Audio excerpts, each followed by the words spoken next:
சில யோகங்கள் இருக்கு, ஒரு 2 சேர்க்கை வந்து இருக்கு உங்களுடைய ஜாதகத்துல அப்படின்ட்டு குறிப்பிடுறது வந்து ஒரு சில யோகங்களை பத்தி சொல்றாங்க சார். அதுல வந்து அமிர்த யோகம் அப்படின்ற அமிர்த யோகம் இதுல இவங்க கொண்டு வரது இல்லைங்க. அமிர்த யோகம்ங்கிறது முகூர்த்த கணிதத்துல வருது.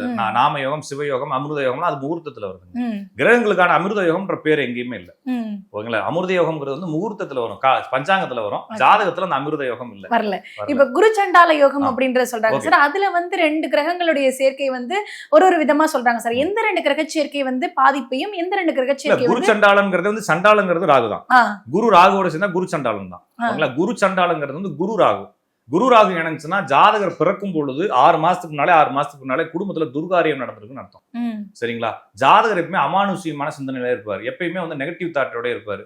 குடும்பத்துல குலதெய்வத்துக்கு கோயில் கட்டுறது, குலதெய்வத்துல பூசாரி வேலை பார்க்கறது, ஊருக்குள்ளேயே சுத்துறது, ஏதாச்சும் வசூல் பண்றது, சாமிக்கு வசூல் பண்றது, இந்த மாதிரி வேலை பார்க்கறது இந்த குரு ராகு தான். குரு ராகு என்பது பழமைவாதமாக இருப்பாங்க. அதே மாதிரி சின்ன சின்ன விஷயத்துக்குலாம் ரொம்ப ஒரு மாதிரி மனசை குழப்பிக்கிட்டே இருப்பாங்க. மதம் மாறுறவங்க குரு ராகு இருக்காங்க. அவங்களுக்கு வந்து ஏதாச்சும் ஒன்று நம்பிக்கிட்டே இருப்பாங்க. கருப்பு கயிறு நிறைய கட்டிருக்காங்கன்னா அவங்க ஜாதத்துல குரு ராகு இருக்கும்.